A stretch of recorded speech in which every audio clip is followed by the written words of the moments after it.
Live कर दीजिए।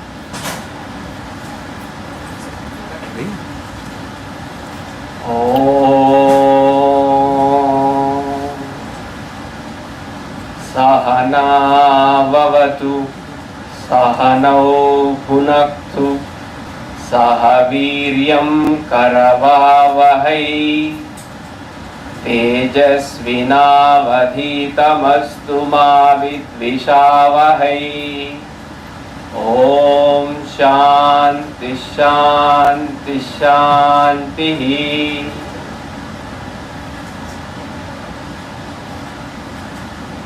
Before I take up further, let me invite Srimati Kumud Diwanji to render Saraswati Vandanam, and after that we must go as we plan. Ma'am.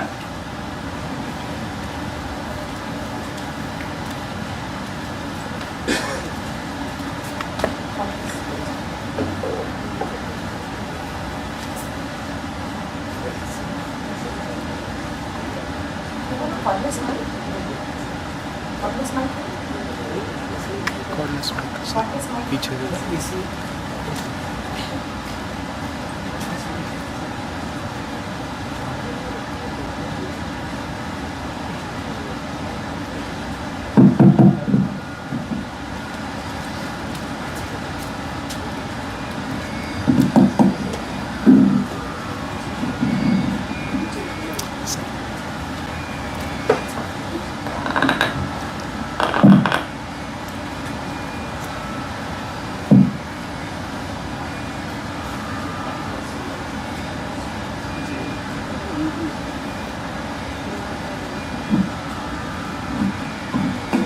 नमस्कार। सरस्वती वंदना संस्कृत में, sir Sanskrit के विद्वान थे तो उनकी याद में आज सरस्वती वंदना संस्कृत में ही होगी।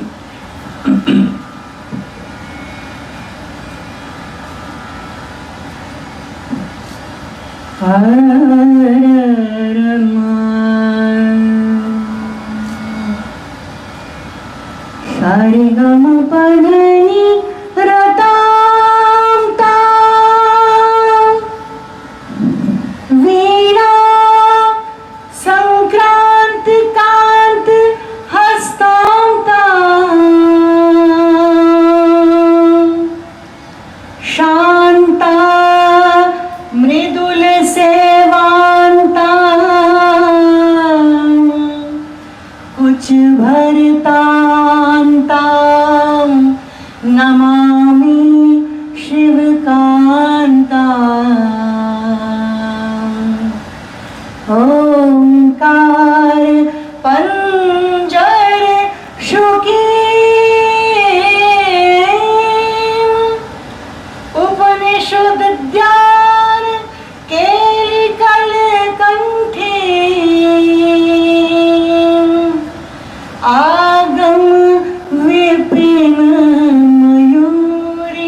दयमान दीर्घ नयनाम देशिक रूपेण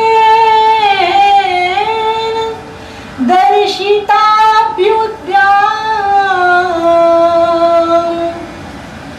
वाम कुछ निहित वीणा वाम कुछ निहित वीणा वरदाम संगीत मातृकाम वंदे।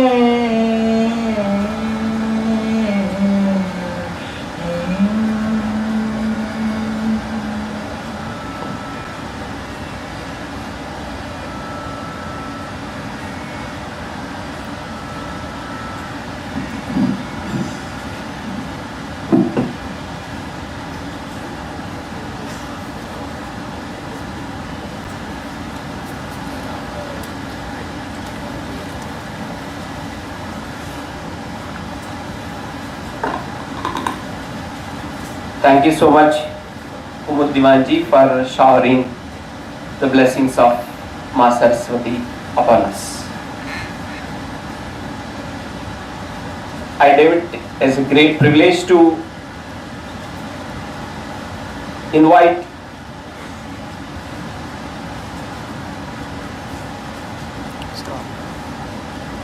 Sri Mayank Agrawal ji, CEO of Prasar Bharati, to kindly come over here and occupy the seat on the dais. Sir, kindly. Thank you.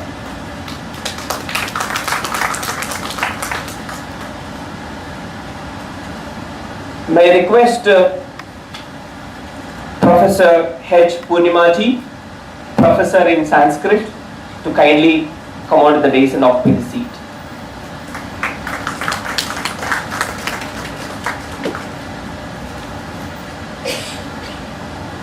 May I also request Sri Sar Chandra ji, the son of Professor Satya Shastri ji, to come onto the dais and occupy the seat.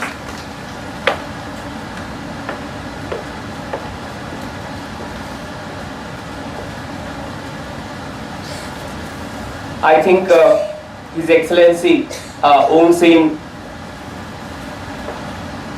is there to join us. I think he'll be joining in the. Sorry, sorry, sir.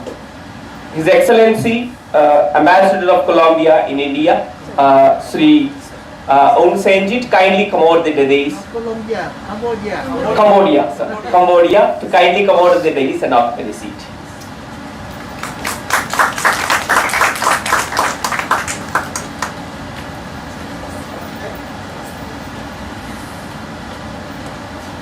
Thank you so much, sir. Before I present my welcome address, let me honor all the dignitaries of the dais as per the tradition of Sahitya Academy. Kindly permit us to do.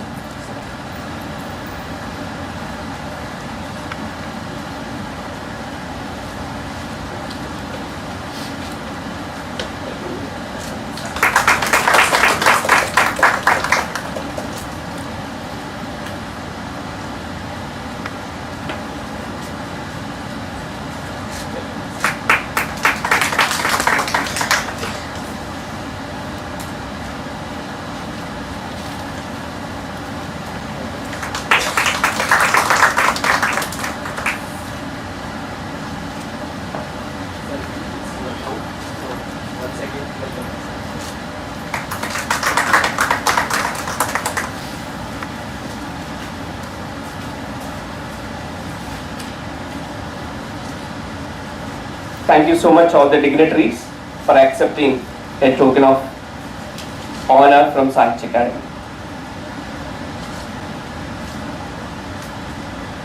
When we, on behalf of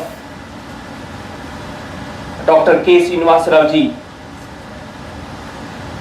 I welcome you all to this book releasing ceremony of Ramayana that was penned by Professor Satya Shastri ji.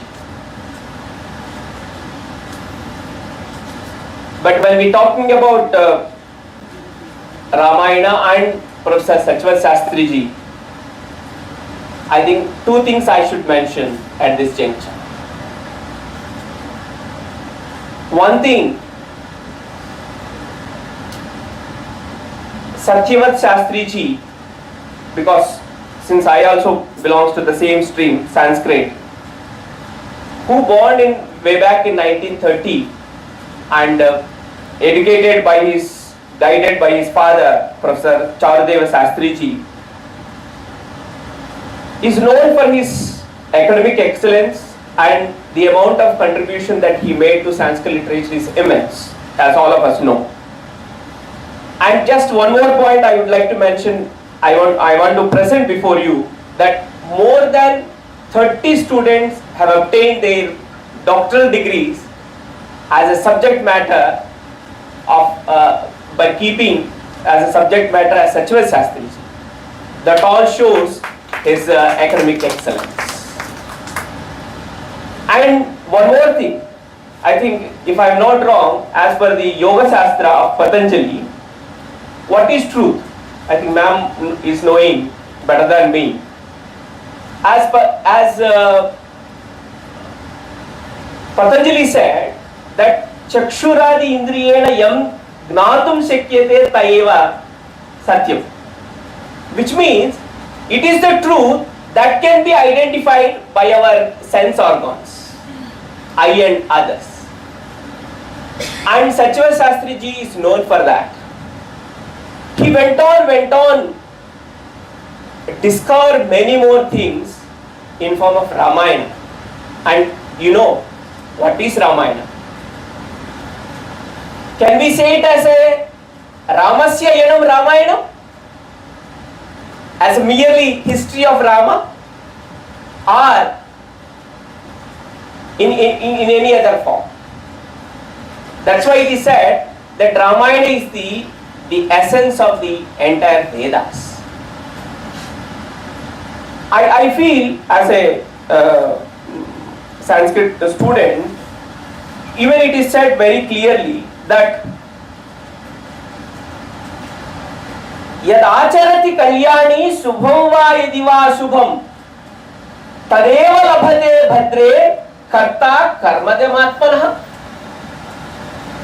Whatever we do, whatever we say anything, but it all depends upon our so-called the fruit of our actions.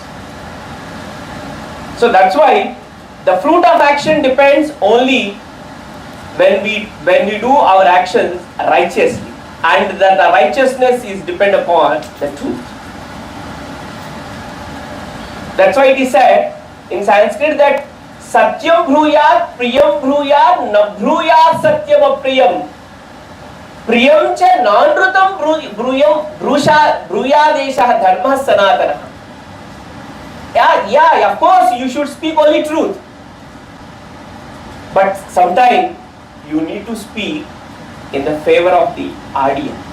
When we look at the entire life history of Professor Satya Shastri ji, I feel that because he attended many national and international conferences and delivered many lectures on many aspects, almost in many continents, and he was the visiting professor of at least 3 or 4 continents, university situated in 3 or 4 continents, and he was bestowed with many honors. I can say he was almost 120 honors have been conferred upon him, including the highest civilian awards of India, Padma Shri as well as Padma Bhushan. So I feel that the life history of Professor Satya Shastri ji, it's a big lesson to all of us, and with these few words, I once again, on behalf of Dr. K. Srinivas Rao ji, Secretary Sahitya Akademi, I welcome you all to this book releasing function. Now may I request the dignitary of the dais to kindly release the book Ramayana in Southeast Asia, Volume 2.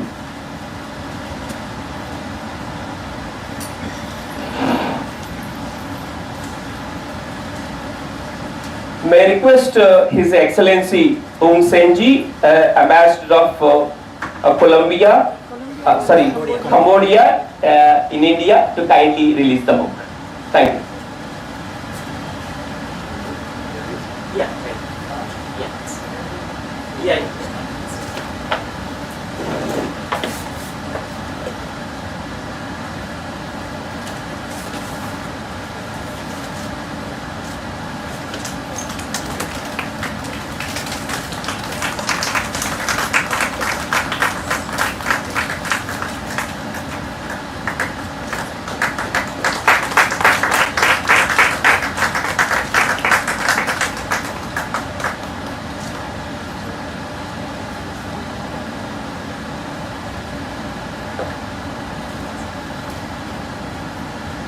Thank you, dignitaries.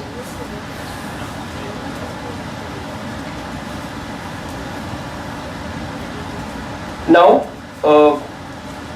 may I request the guest of honor of today's book releasing function, His Excellency Ung Senji, Ambassador of Cambodia to India, had a Bachelor of Arts in French Literature and started his diplomatic career in 1980. Has served on various key diplomatic positions in Czechoslovakia, Hungary, Libya and Thailand. He is presently the Ambassador of Republic of Cambodia in India, Sri Lanka, Nepal, Bangladesh, Iran and Pakistan.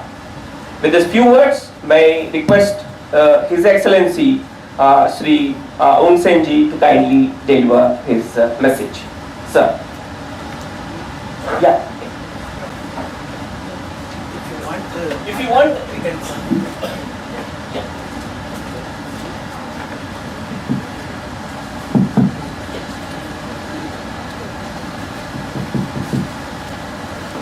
Very good evening to everybody. My name is Ung Sen, Ambassador of Cambodia to India. I was in India around 4 years already. Up to next month, October, it is my 4th anniversary of my presence in the Republic of India. I arrived in Delhi on the 12th of October 2018. So now it remains only 12 days that I will reach the 4 year of my travel in the Republic of India. Today I feel delighted that I was invited to the launching of the book Ramayana in Southeast Asia. When we talk about Ramayana, I still remember because when I was a student in high school and university, the Ramayana epic is introduced as a curriculum in the literature. So I have studied Ramayana for very long time before Cambodia fall to the war in the year 1970. Yeah. So there is a different name in Southeast Asia about Ramayana. In Cambodia, we did not call Ramayana. We call Riamke. Riamke. So may I let me say some few words about what is Riamke mean. In Thailand, they call Ramkien, but there is no difference because of pronunciation. Thailand, Cambodia, Khmer, we call Riamke, and Thailand call Ramkien. And the other country like Laos, Indonesia, Malaysia, also they call almost Ramayana. And this epic is very famous in Cambodia from Ramayana, and the other epic is Mahabharati. So it's very famous, and this include in the Royal Ballet. We perform the Ramayana dance during the VVIP visit to Cambodia. And also between Cambodia and India, before the COVID-19 pandemic, we are always invited by the ICCR to send the artist group to India to perform the Ramayana. We call International Ramayana Festival. So the last time that when I arrived here in 2019, my artist group have been performed in Delhi, in Lucknow, and the other place. And in Delhi, there was the chief guest by Honorable Minister of Interior Amit Shah at that time. So it's a very famous the episode of Riemke in Cambodia.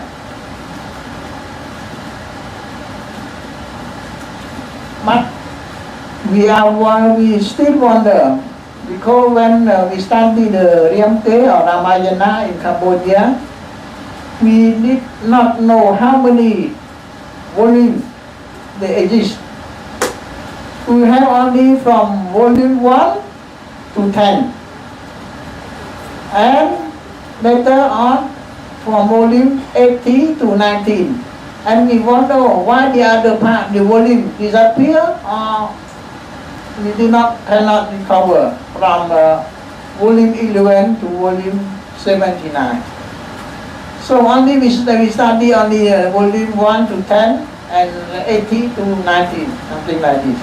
But it seems that the story almost, there is no any interaction. But we cannot, even the researcher cannot find where is the remaining volume of this epic. So Riemke, in Khmer we call Riemke,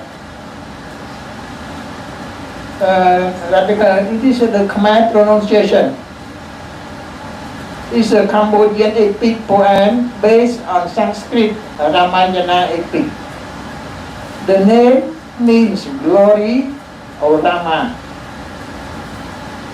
It is the national epic of Cambodia. The earliest mention of this epic manuscript in Cambodia dates back to the 7th century, based on the inscription of one region called the Ville Contail. The surviving text of Riemke dated from 16th century. Riemke adapt the Hindu ideas of the Ramayana to Buddhist theme and show the balance of good and evil in the world. More than just a reordering of the epic tale, the Riemke is a mainstay of the royal ballet repertoire. Like the Ramayana, it is a philosophical allegory exploring the ideal of justice and fidelity as embodied by the protagonist, King Rama and Queen Sita. The epic is well known among the Khmer people for its portrayal in Khmer dance theater called the Lakau in various festivals across Cambodia. Scenes from the Riemke are painted on the wall of the royal palace in Khmer style, and its predecessor is carved into the wall of the Angkor Wat and Mantisrei temple.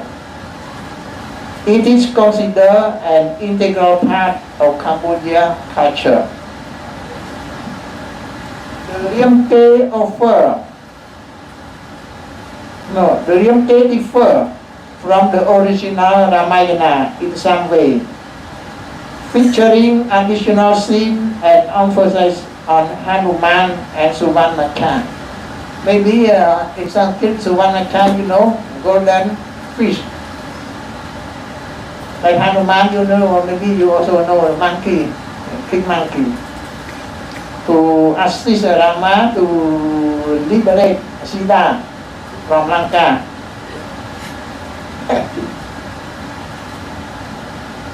In the Riemke, issue of trust, loyalty, love, and revenge play out in dramatic encounter among prince and giant, monkey and mermaid, and a forlorn princess.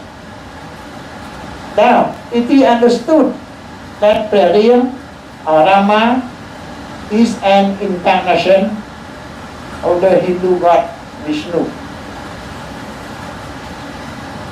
His characteristic and those of the other in the story are interpreted in Cambodia as those of mere mortal, not of the god, as in the case in India.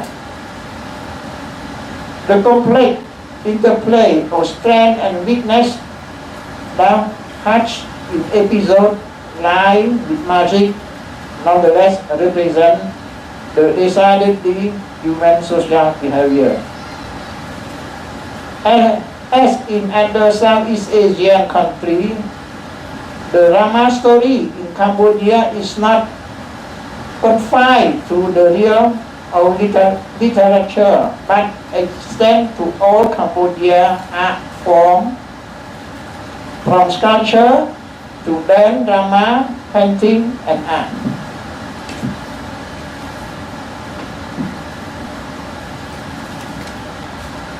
Another epic, the poem of Uncle Wat, we call about Uncle Wat, which dated from the beginning of the 7th century, celebrate the magnificent temple complex at Angkor and describe the bas-relief in the Angkor gallery that portray the Rama story. The original Ramayana arrived to Southeast Asia from South India, along with Hinduism, but it retelling there suggests Buddhist influence. The exact time when was Ramayana introduced to Cambodia is unknown. However, the earliest mentioning of the epic dated to 7th century according to a stone inscription in Vrat, Sintang province. Based on the same inscription, the manuscript of this epic already exists in Cambodia, as the inscription mentioned the offering of the epic manuscript to a temple which expressed its importance in Khmer belief.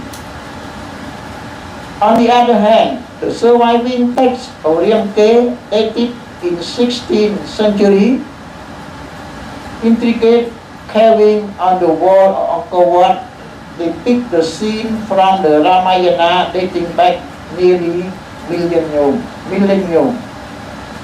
Starting of the poem heroes were worshipped in temple sanctuary, the Khai, to the wall painting at Angkor Royal Palace and Wat Po now in Lao, India. The Ramayana has been an important epic in India for at least 2,000 years. And Riamke is its Khmer adaptation. The Cambodian version includes incident and detail not found in the Sanskrit original written by the poet Valmiki. An example of a story that does not appear in Indian text and performance is that of the encounter between Hanuman, the monkey general, and Suwan Macha, the mermaid, a favorite of Cambodian audience. So this is what some word I would like to say about the Ramayana or Riamke in Cambodia. Thank you. And again, I would like to thank you for inviting me to this launching of Ramayana. So now I have the time to read again what is different between what we have studied during the year 50, 60, and 70, and now. Thank you.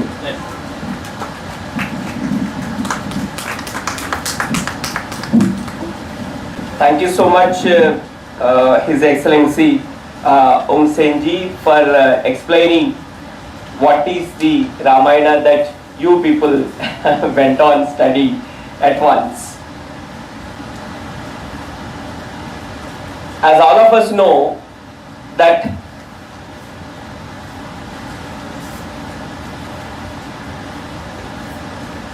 a poet, or for that matter, a scholar will always remain with us. They may be physically, they may not be with us, but through their writings, through their sayings, they're all with us all. As Bhatrahari rightly said, that Jayantite Sukrutino Rasasiddhaha Kavishwaraha Nasti Esham Yashakaye Jaramaranajam Bhayam.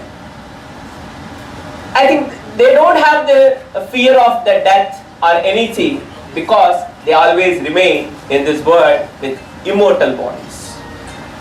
So with these words, it's a great honor for me to invite Sri Mayank Kumar Agrawalji, who is currently holding position of CEO Prasar Bharati, Director General of Doordarshan and Director General Doordarshan News. He has a long experience of working in various ministries and departments of Government of India and media units of Ministry of Information and Broadcasting, including All India Radio, Indian Institute of Mass Communication, Press Information Bureau, NACO, Ministry of Health and Family Welfare, and UPS. He has been the part of the Prime Minister's media delegation in the past to USA, Russia, Sri Lanka, Zimbabwe, and Maldives. He has been widely appreciated for his work on the prestigious Red Ribbon Express project in 2007 to 2009 for spreading awareness about HIV and AIDS in the country. While in NACO, he is closely worked with UNICEF on production of the television serial Kyunki Jeena Isi Ka Naam Hai. In addition, he remained associated with several news documentaries and short films. With a few words, I once again invite Sri Mayank Kumar Agrawalji to kindly present his lecture on this occasion. Sir. Yes.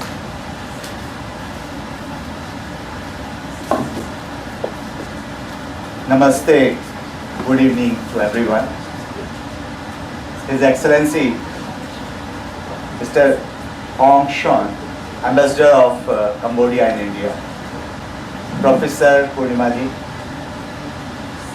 Sharat Chandraji, worthy son of worthy father, who completed this great work,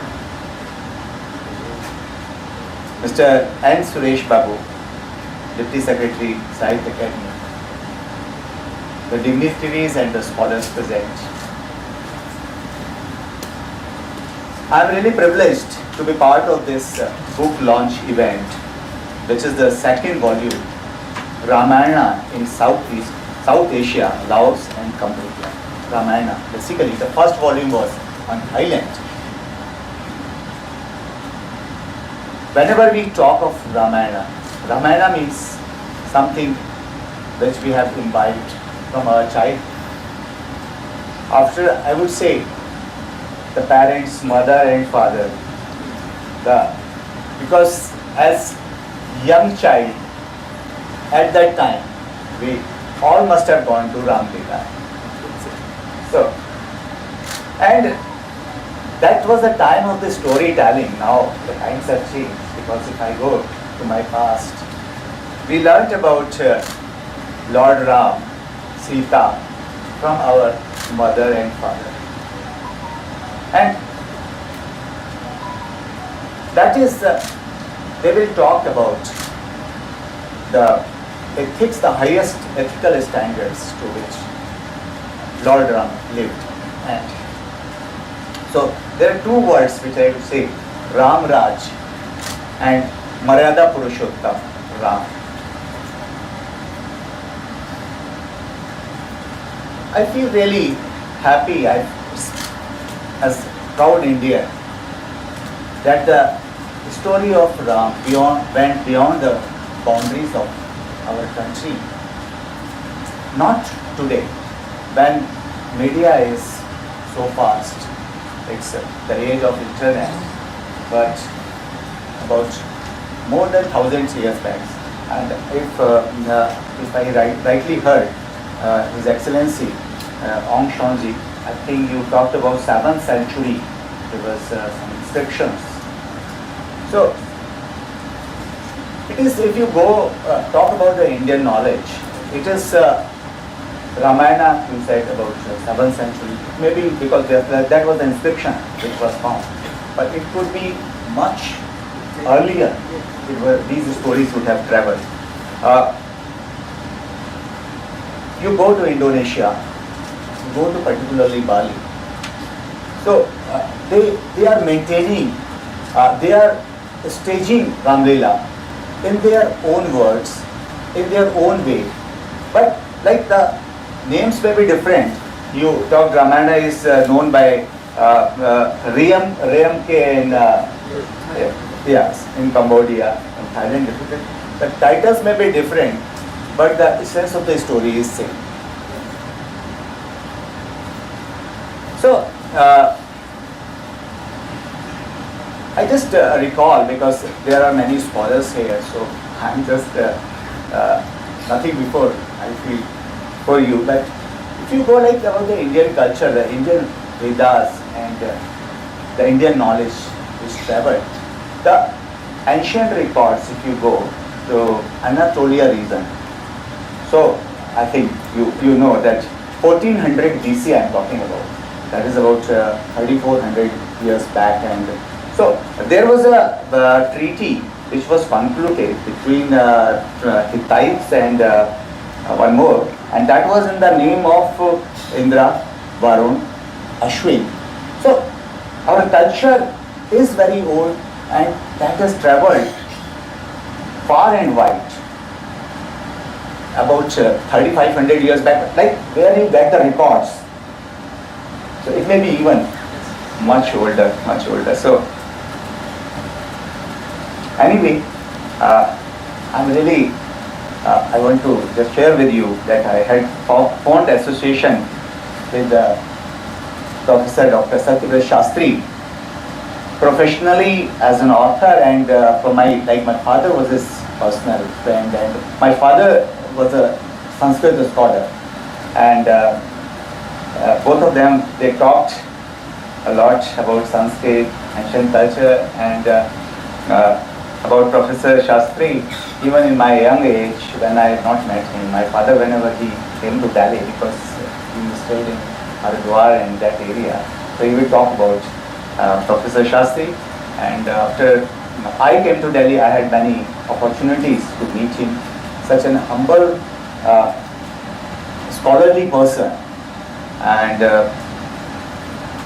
a few days before he left this world, I had the opportunity to go to his house and had his blessings.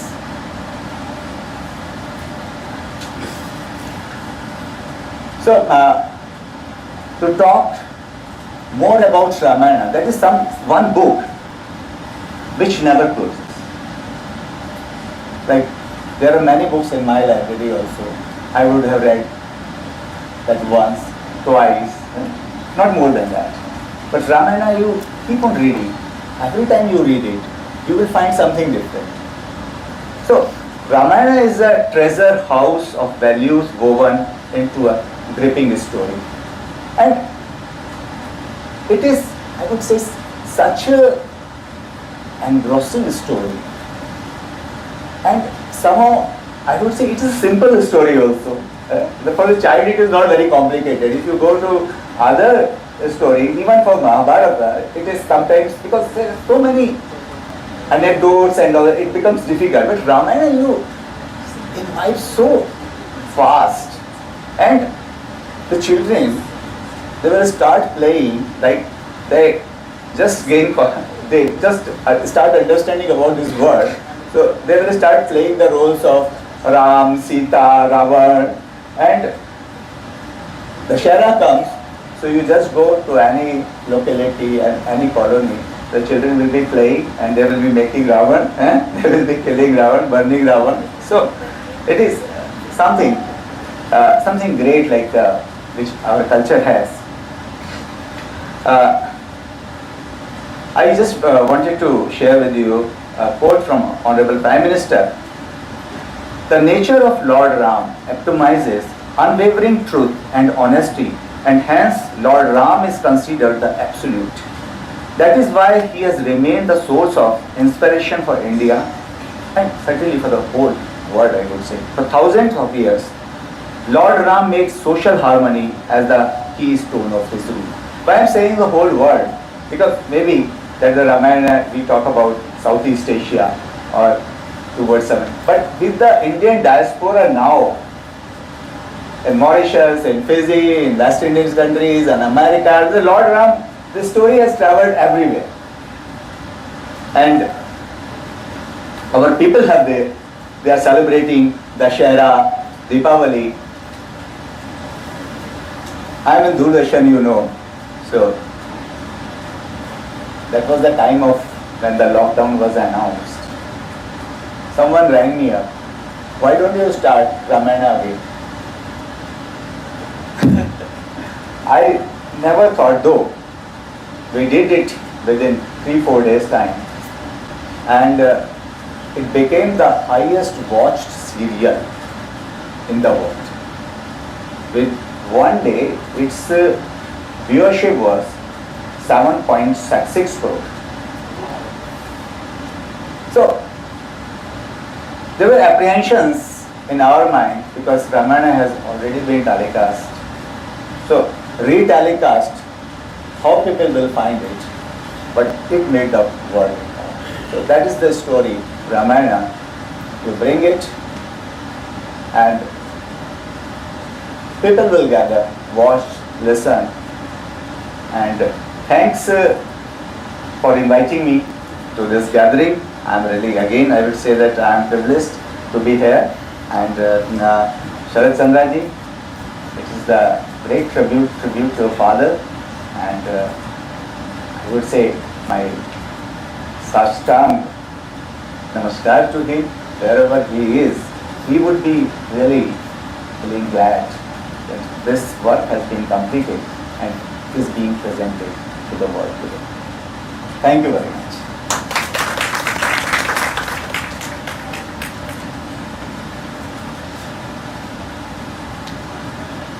Thank you so much, Sri Mayank Kumar Agrawal ji, for sketching the personality and the greatness of Ramayana and so on. Since everyone is watching it so seriously, I'll make it as a little bit different. When we look at Rama and Professor Satya Shastri ji, because I met Professor Satya Shastri ji personally, and I know him personally, and he calls me by name. So with this association, I am ready to say like this. In Ramayana, there was an incident when Kapila Maharshi was sitting at one place and doing his penance. When he sat at one place and doing the penance, suddenly both Lord Parameshwara and Parvati, they are passing by him. So even after looking at them, Kapila Maharshi just opened his eyes and saw them, and again closed, and he started doing the penance. He didn't find any difference as such, even after coming across Lord Parameshwara and Parvati. So Lord Parameshwara got angry upon him. Then they approached him, Kapila Maharshi, and said, "Why you are not respecting us? You want us to curse you? Don't you have fear of me?" Then Kapila Maharshi said, "See, curse is something like a punishment, and the blessings that you are going to is a boon. But I am above both the boon and the punishment." I think Professor Satya Shastri ji is also above both the positive and negative. That's why he could remain himself till the last breath as happy as Rama was. So with these few words, because I need to give this much of introduction when I am going to call upon a Sanskrit professor to speak on Professor Satya Shastri ji. Dr. H. Purnima ji, from 1995 onwards, she is teaching at Sri Sankaracharya University of Sanskrit, Kaladi, Kerala, and she is currently a professor and a former head of the Department of Sanskrit, serving at the university's regional center in Thiruvananthapuram. She is a research guide for Sanskrit as well as the translation studies, and she has also briefly served on deputation as the technical consultant for RUSA, SPD, Thiruvananthapuram, and editor, Department of Malayalam, Lexicon, University of Kerala. She has also been a member of Official Language Committee, Government of Kerala. She has many translation works, including the works of Professor Satya Shastri ji. May I request ma'am to kindly deliver the lecture on this occasion.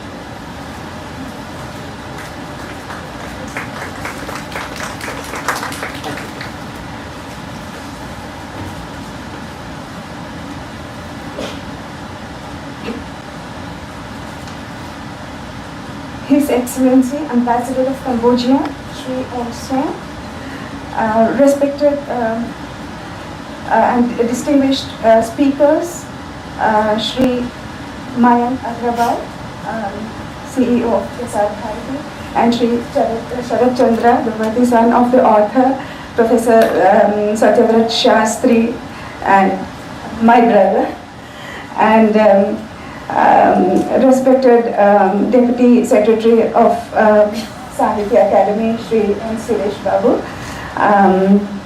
and all distinguished persons of the dais, my pronouns to one and all.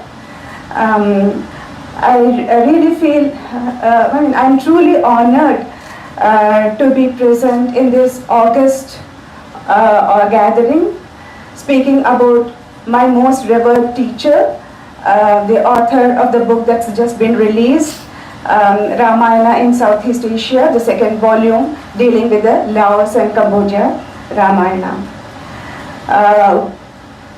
While it is a very happy experience for me to be talking about Sir, I always call him Sir because I have over 40, almost 40 decades of association with Sir. I was his student in 1985 and I've continuously been associated with him. But I've been interested with the sacred duty of introducing him, but it is quite a challenging task also, I must say, because words fail me, words are not sufficient to describe the man he was and is in our hearts. I would borrow, in fact, one of his favorite poets' words, Sri Harsha. He often used to quote from Naishadhiya Charita, and being a Sanskrit student, what he taught me, I will have to quote. So, Sri Harsha says, while describing the subject of his poetry, Naishadhiya Charita, Pavitra Matra Tanute Jagad Yuge, Pavitra Matra Tanute Jagad Yuge, Smrita Rasakshalanayeva Yat Katha, Katham Nasa Madgiramavilamapi, Swasevini Meva Pavitra Ishyati. What the poet said of his subject is true here also. I'll just give the gist. Whatever flaw or drawback in my speech there may be while I describe Professor Satya Shastri, that will be purified and compensated for by the very person, very power of the personality which the words described. This is what Sri Harsha has told about his, and I think this applies to Sir also. I have been fortunate, as I said, to have known Professor Satya Shastri for nearly 4 decades. He has been my teacher, my mentor, my friend, philosopher, and a fatherly, most affectionate fatherly guide. He has been a source of inspiration for me, my family, and million other students like me. He often visited the Sri Shankaracharya University of Sanskrit, Kaladi, Kerala, and the regional centers thereon. That's where I work, and he was almost always accompanied by his beloved daughter, my loving Didi, Indu Didi, and I had the privilege of spending quite some time with both of them, and I could from close quarters, even after I took up teaching, I could in very close quarters observe the way Professor Satya Shastri went about assimilating and dissipating knowledge and wisdom. Wherever Sir went, he would evince deep interest in the people of the place, their culture, and of course their language. He had travelled through the length and breadth of the globe and mirrored for his students the places he visited, and through his work, and his ardent desire was to give more and more of what he received from the world.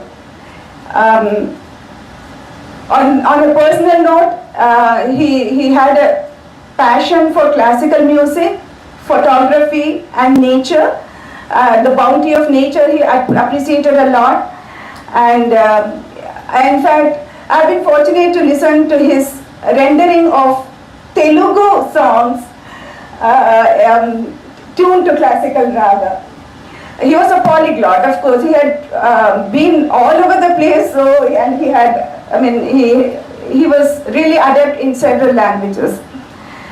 We knew him as a great scholar and teacher, but he continued to be a keen student till the end. His many lecture tours meant also visits to places of historic and cultural importance, and he would always carry a notepad with him, notepad and pen. Even when he was in his late 80s, he had this humility of carrying a notepad and taking down notes of whatever he heard and saw. I particularly remember, in fact, I have that image of him before my eyes, of how he once bent over and read the entire inscription on the stone plaque installed in front of the tomb of Vasco da Gama in Fort Kochi, and meticulously was taking down notes. He had inherited the unmatched scholarship and a keen critical acumen from his legendary father, Pandit Charudeva Shastri. On the other hand, he was filled with spontaneous appreciation of the bounty that nature and life had to offer. He was an emotional poet at heart. Although he was a great grammarian, but he was at heart a poet and overflowing with emotions. Again, I can only share anecdotes because everybody knows about his scholarship, but there are bits and fragments which I don't know. I can only touch the tip of the iceberg. So I again remember an incident while on a visit to the Tripunithura Palace in Kerala. He was overwhelmed by a particular memory of his late father's encounter with the Maharaja of Kochi in times of yore. Pandit Charudeva Shastri was once deeply engrossed in preparing a commentary on the philosophical grammar work Vakyapadiya in a garden in Kashmir. Sir recounted this tale. And at that time, the Maharaja of Kochi, along with his troops, was passing by. The guards ran ahead, naturally, as is customary when a king passes. They wanted to clear the way for the king. But Pandit Charudeva Shastri was so deep in meditation on writing the commentary that he just didn't hear any of their commotion. He was too deep in meditation to hear anything at all or to budge from his place. Ultimately what happened, it was the king who bowed in respect before this incarnation of scholarship and instructed the guards not to disturb the sage. As the most worthy son of that legendary scholar, and Professor Satya Shastri, himself in his 80s, he recounted this tale to me sitting on a bench on the side of the palace, and he found tears welled up in his eyes as he recounted this. That was Professor Satya Shastri. He, matching his revered father in splendor, he matching the sun, like his father, he also matched the sun in splendor, and he matched the moon in his most unassuming, humble, affectionate, pleasing demeanor. Professor Satya Shastri was very young in mind and keen to receive and share new ideas. I can go on with many an anecdote, ranging from many of the life lessons he shared to many words of wisdom that automatically spit out from him, even in a few minutes of conversations with him. In his writings, his style matched that of, again, one of his favorite poets, Kalidasa, and none less, who himself had emulated Valmiki, and Sir's style was no less.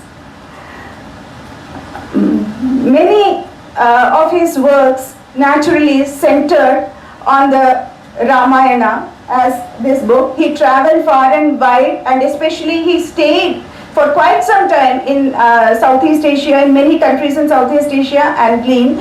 He meticulously gathered all information and wrote these books. And much of his writing and talks were influenced by the Rama story, an interest which, according to him, he developed in vitro because his pious mother, Srimati Ramrakhi, true to her name, would regularly recite the Valmiki and Tulasi Ramayana, and even before he was born, he was given to listening to the Rama story.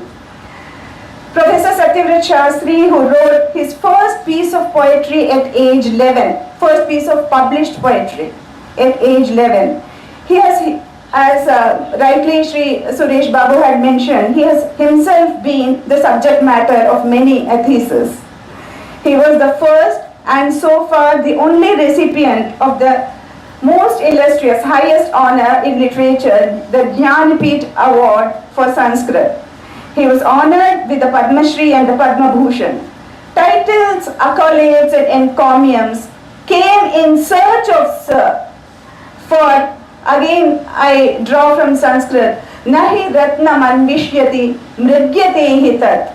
A gem never goes seeking, it is sought after. Sir has also held many academic positions. I have a very long list with me, which of course, even if I try to read, I'll never reach the end of it. So, I don't even, in the short time accorded, I will not even attempt it. I just mentioned one or two, like he was professor and dean in the University of Delhi, also in JNU. He was a vice chancellor of the Puri Jagannath Sanskrit University.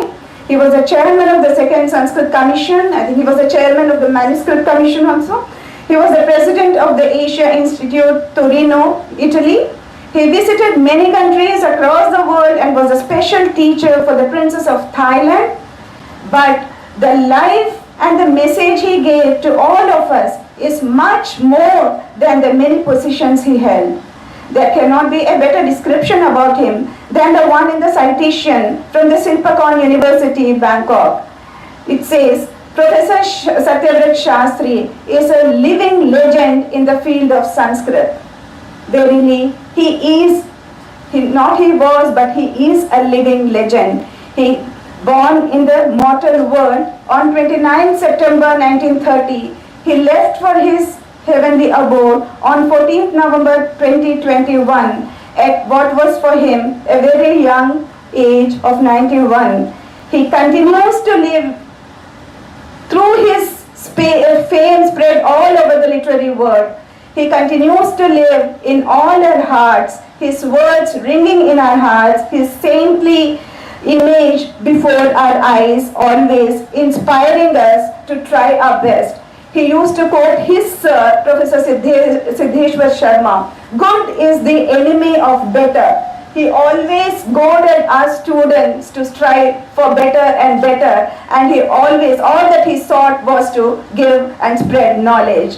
Again, as Sri Suresh Babu had said, Jayanti te Sukritino Rasasiddha Kavishwara. Great poets like these always live. They are not mortal, they are immortal. They will live, continue, and to inspire us and bless us always. I pray for his blessings, and I sincerely thank the officials of the Sahitya Akademi and Sri Sharat Chandra for giving me this opportunity to pay my tribute to my most revered teacher, Professor Satya Shastri.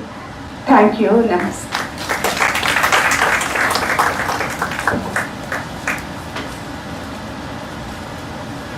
Thank you, ma'am. Just I want to explain one more experience.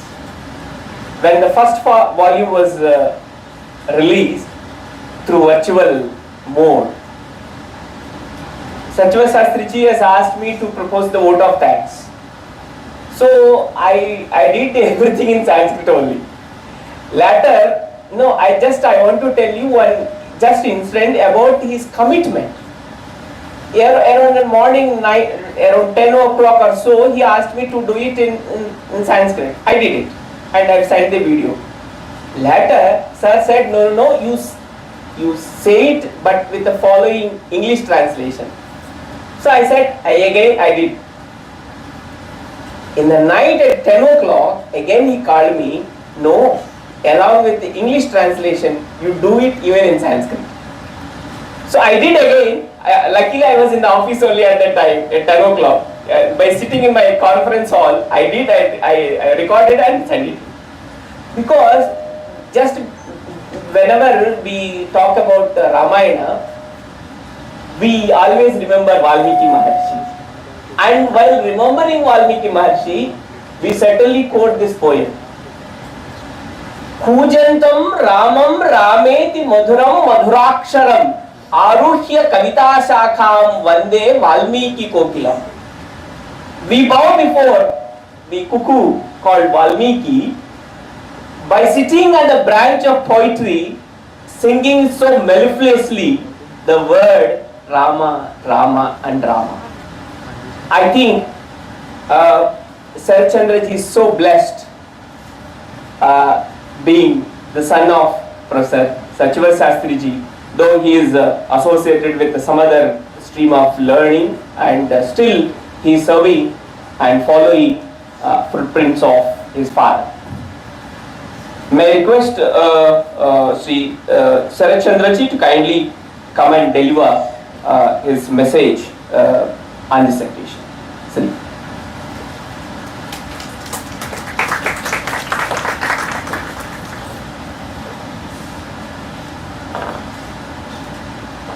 His Excellency Yung Sen, Ambassador of Cambodia in India, Honorable Shri Mayank Agrawalji, CEO Prasar Bharati, Shri N. Suresh Babuji, Deputy Secretary Sahitya Akademi, Dr. Purnima, Professor Sanskrit, University of Kaladi, learned scholars in the audience, family and friends.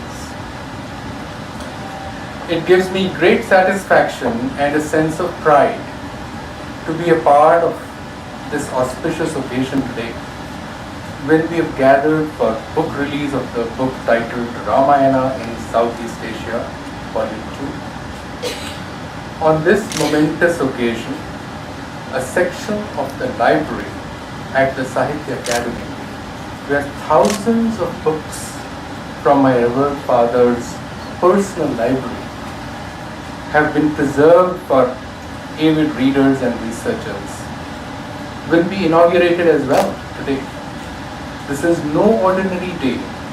as today is the birth anniversary of my revered father, Dr. Satya Shastri. Vadanam prasad sadaram sadayam hridayam sudhamucho vachah karanam paropakaranam yesham esham nate vandya.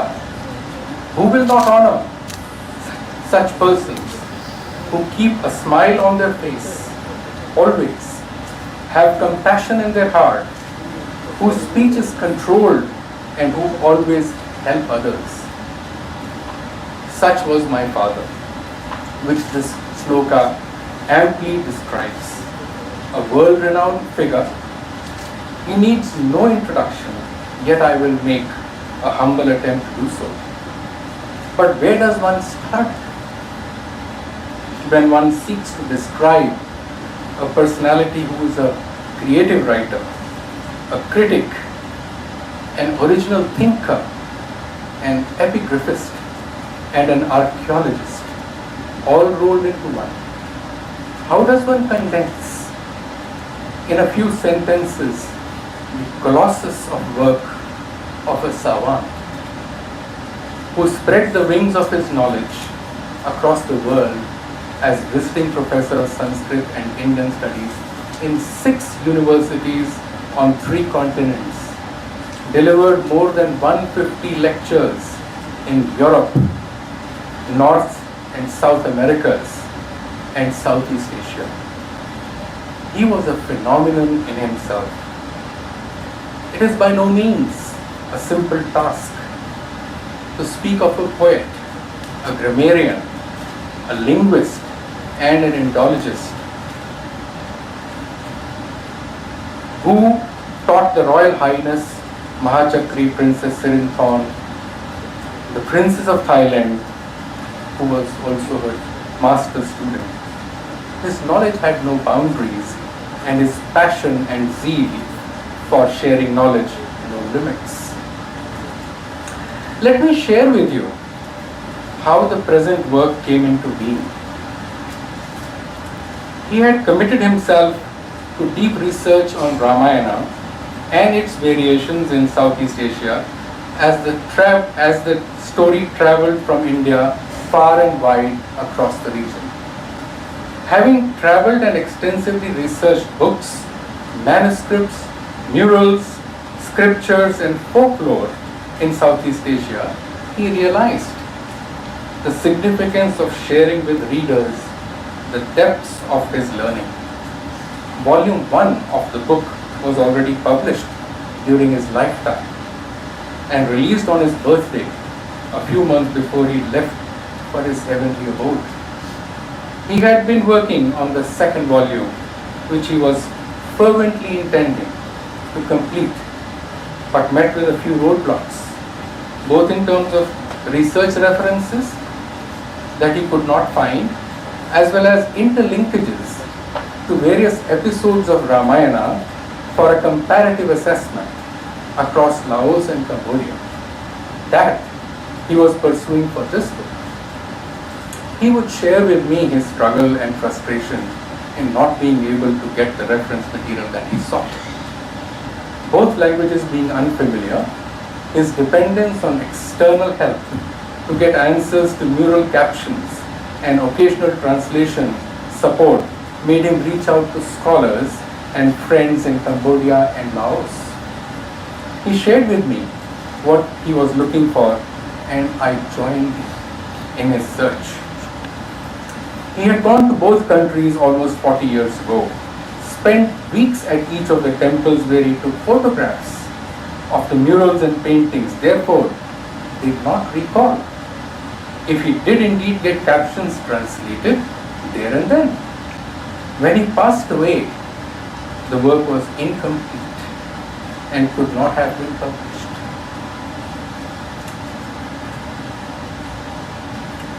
There was a sudden silence where vibrant conversations dipped in deep scholarship happened with incessant effervescence. With my wife Shalini relentlessly pursued me to take up from where he had left. I felt ill-equipped and hesitant, as I knew there is no one who can match his research and unique style. To simplify ever so complex linguistic nuances, leave aside the breadth of knowledge and grasp of subject. Amplified by memory, almost impossible in ordinary humans. When she said, "No one else can, but you owe it to him," that was it. I dived in looking for reference material that could be in his archives, books, folders, filing cabinet, almirahs. It was miraculous how I found the material he had ever been looking for, one by one, almost as if waiting for me to discover it. I found all of it. It was with him, in his library, but he couldn't find it. In the deep ocean of knowledge that he had surrounded himself with. In 4 weeks, the book was ready, and I reached out to the Sahitya Akademi. Dr. Rao, as his nature is, keenly accepted. My father's wish is realized today. I must make a mention of another important role that Sahitya Akademi has played. During his lifetime, my father would often worry about how his personal library of close to 18,000 books be used after he is no more. He discussed with me in great detail his aspirations that the books be available for avid readers freely and easily. He shared with me the importance of an organization which has the will, wherewithal, and readership to qualify as a recipient of these books in donation. It is then that he referred to his keen interest in Sahitya Akademi as his most favorite choice. I followed through on his wish and approached Dr. Rao, who immediately responded in affirmative. Sahitya Akademi placed 3 librarians at our house for an extended period to catalogue each book and to keep the rarest of the rare books safely preserved at home, while a big chunk of the personal library books have been sent to Sahitya Akademi. Today, we will also inaugurate the section of the library named after my father. I must place on record my deep appreciation of Sahitya Akademi and the keen librarians who joined me in this multi-month high-energy exercise to sort, sift, and catalogue every book in the library. Rare books at home are being fully digitized and uploaded on his website under the section Virtual Library. More than 380 books have already been digitized. I wish to share with you a bit from the book that will once again emphasize how deeply he researched before he wrote and brought out in a couple of paragraphs an essence of it which was within easy grasp of the reader. And I quote, "It is pertinent to mention that in Lao, R is not pronounced. The name in pronunciation is Phalak and Phala, though in written form it does occur. Rama loses its final A and the R of it undergoes change to L. Lak, the same as in Ramakiyan, the Thai Ramayana, is Lakshmana. Interestingly, it is the only version in the whole of Southeast Asia where Lakshmana's name precedes that of Rama. Why so? Is difficult to answer. The 2 of the versions out of the 3 called Phalak Phalam claim that the story was told by the Buddha himself. At the end of these versions, a list of important personages mentioned in the story and their identification with the leading figures in the Buddhist order is given, which is a common characteristic of all the Buddhist Jatakas. This is the reason why the versions are sometimes called Ram Chatak, Sanskrit Ram Jataka. This does not go only with the two metrical versions of Phalak and Phalam, it extends to prose version as well. Interestingly, there is a Mahabharatan touch in the Lao Rama story. The battle between Phalam and Ravanasura, is turned here too between the cousins as in that work. The father of Phalam and Phalak is Dasharatha, Dattarat or Dhritarashtra. The period of exile is 12 years, the 13th year being a special case which the Pandavas had to pass incognito. Here, as in the other epic, and not 14 as in the Valmiki Ramayana and the other versions of the Rama story. The capital of Dattarath is Indrapatha, Indraprastha, and not Ayodhya. It appears that Mahabharatan story was somewhere deep in the mind of authors of the Lao Rama story. There's another extract I have, but I will skip it for time. On this auspicious occasion, we celebrate the life and works of Dr. Satya Shastri, my revered father, a legend who lives on. This is a small tribute to the tallest scholar, the one and the only Dr. Satya Shastri. Na bhuto, na bhavishyati. There never was and there never shall be an equivalent of him.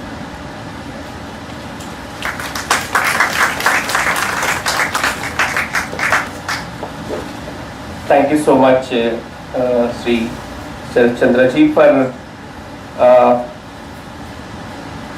recollecting the great works being done by Professor Satya Shastri ji. Just for the knowledge and of the audience, Sahitya Akademi has confirmed its prestigious Sahitya Akademi Award to Professor Satya Shastri ji way back in 1968. And later, Sahitya Akademi has also confirmed the highest honor of Academy, that is fellowship, in 2013 for all his literary contribution. As you know, the very word Vachasyekam, Manasyekam, Karmanyekam, Mahatmana. This is the nature of great people, that Trigunatmakam, they will be saying in their words, in their emotions, even in their actions. So as Professor Satya Shastri, here we have with us Professor Induji, the daughter of Satya Shastri ji. May I request her to kindly come out here and express your those experiences that you would like to share. 2 minutes. Thank you so much. After that, the screening of the books that are being given by donated by Satya Shastri will take place. सभी मंचस्थ विद्वानों को प्रणाम। यद्यपि मेरा नाम वक्ताओं की सूची में नहीं है, फिर भी 2 मिनट का समय मैं ले लिया मैंने। आज इस पुस्तक के विमोचन के अवसर पर एक बात है जो मैं सत्यव्रत जी के विषय में बताऊं, या एक उपाधि आज हम सब उन्हें दें कि वो संस्कृत के तुलसीदास हैं।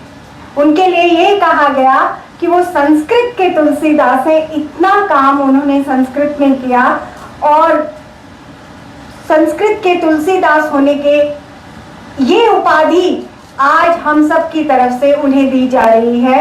मैं आप लोगों को भी इसमें सम्मिलित करती हूँ। और और सबसे बड़ी बात है उनके कृतित्व के विषय में बहुत कहा गया कि वो बहुत करते हैं। मैं बेटी होने के नाते उनके व्यक्तित्व के बारे में, वो कैसे थे, एक आध बात बोलूंगी कि एक बार एक संगीतज्ञ से गुरुजी ने पूछा, गुरुजी से एक संगीतज्ञ ने पूछा कि बड़ा आदमी, बड़ा संगीतज्ञ कैसे बना जा सकता है? तो उसने कहा जो अच्छा आदमी होता है, जो अच्छा व्यक्ति होता है। तो सबसे बड़ी बात है अच्छे विद्वान, ग्रेट विद्वान, अत्यधिक विद्वान वो थे, लेकिन एक बहुत अच्छे इंसान भी थे, बहुत अच्छे इंसान थे और इसलिए बहुत महान व्यक्तित्व के स्वामी थे। सतयुगी व्यक्ति थे, शायद कलयुग में पैदा हो गए थे। उनके हाथ में यश था, जिस चीज को छू लेते थे, मिट्टी को छू लेते, पारस तो लोहे को छूता है तो सोना होता है, मिट्टी को छू लेते थे तो सोना हो जाता था। उनके बच्चे, उनके सब इतने आगे बढ़े, उनका नाम ही बहुत है और इसलिए उनके सारे स्टूडेंट्स, उनके जितने शिष्य हैं, सब ऊंचे से ऊंचे पदों पर पहुंचे और सभी ने प्रगति की। आज के शुभ अवसर पर उन्हें शत शत प्रणाम और ऐसे महान व्यक्ति की पुत्री होने पर मुझे गर्व है।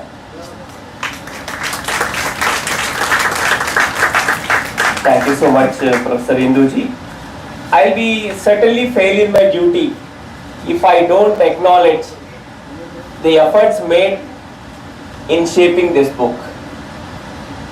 I think Sri Jyoti Krishna Verma ji, the assistant editor of this section, under whose guidance this book has come to a shape. Sir, may kindly stand up so that kindly give him a big round of applause because of his efforts and this good shape, taken into a shape and being ably designed and coordinated by his publication assistant, Mr. Parameshwaran ji. Thank you so much, Parameshwaran, for all your efforts that you have made. And yeah, since we are supposed to screen the amount of books that are being donated by Professor Shastri due to Satya Akademi's library, may I request all the dignitaries on the dais to kindly join the audience so that we'll be screening the that virtual tour of Satya Akademi library, showcasing books being donated by Professor Shastri.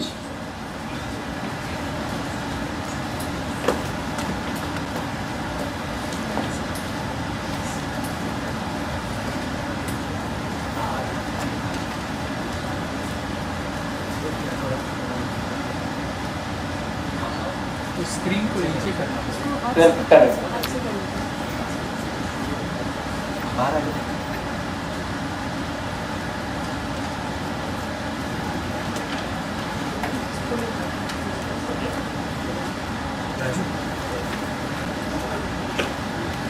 Raju?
शाश्वतम् प्रकृति मानव संगतम् संगतम् खलु शाश्वतम् तत्व सर्वं धारकं सत्व पालन कारकं वारि वायु व्योम वह नित्यागतम् शाश्वतम् प्रकृति मानव संगतम्।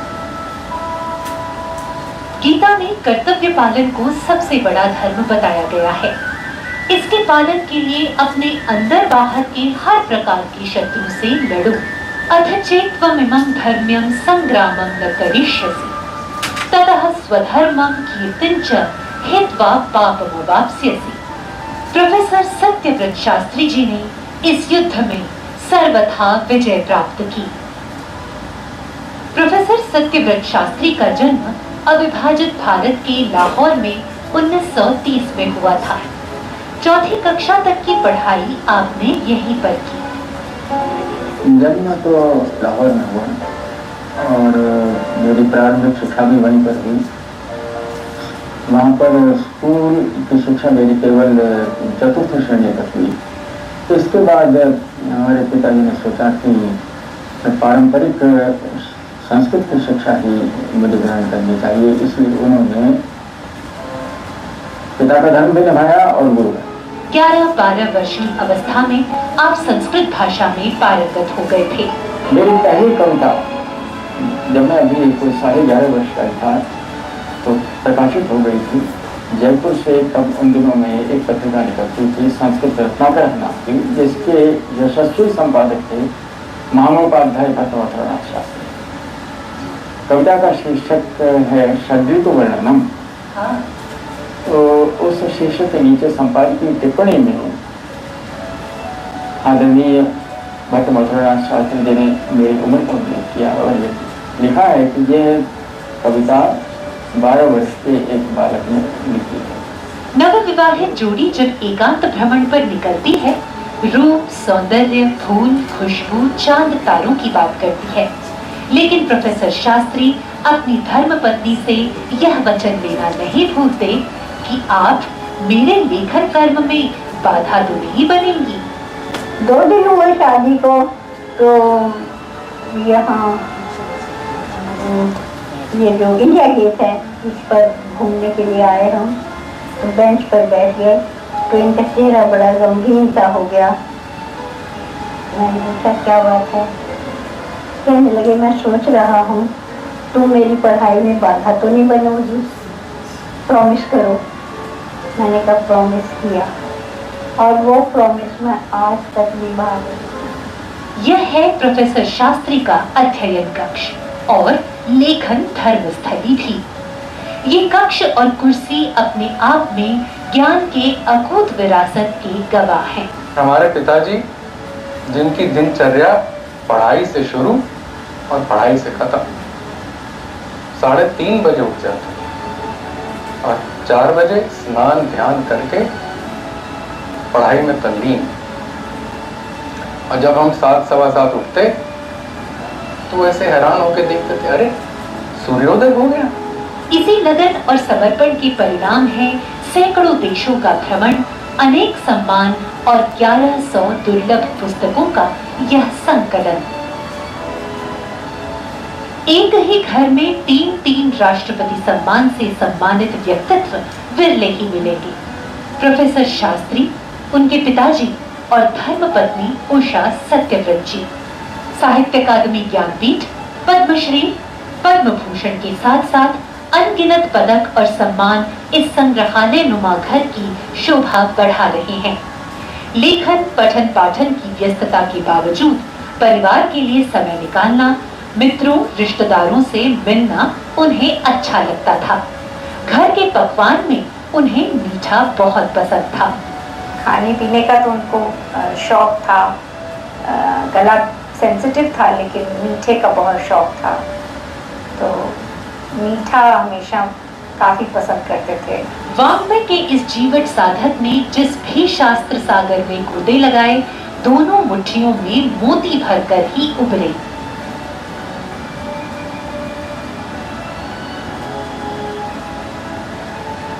इन कीमती मोतियों की पहचान की साहित्य अकादमी दिल्ली ने, और हो भी क्यों ना, स्वयं शास्त्री जी की इच्छा थी कि अपनी पुस्तकें दान करें। लगभग 2 माह तक ज्ञान मंदिर की इस संग्रहालय में साहित्य अकादमी के अधिकारियों और कर्मियों ने साथ मिलकर पुस्तकों की गिनती की और उन्हें सूचीबद्ध किया।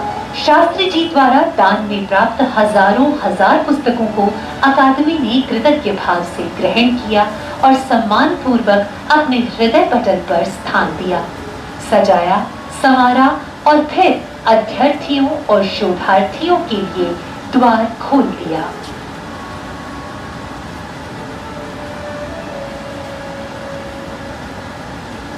पुस्तकों की इस अकूत विरासत के साथ वाङ्मय की ज्ञान गंगा बहाते हुए संस्कृति का ज्ञान दीप जलाने वाला साधक 14 नवंबर 2021 को अनंत यात्रा की ओर चल पड़ा।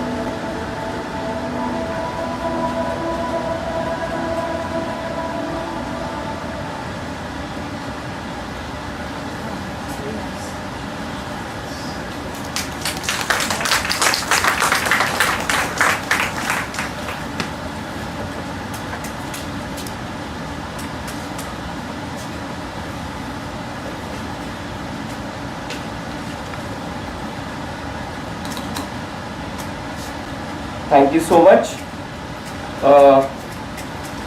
for screening the virtual tour of Sahitya Akademi Library, showcasing the books being donated by Professor Satya Shastri ji.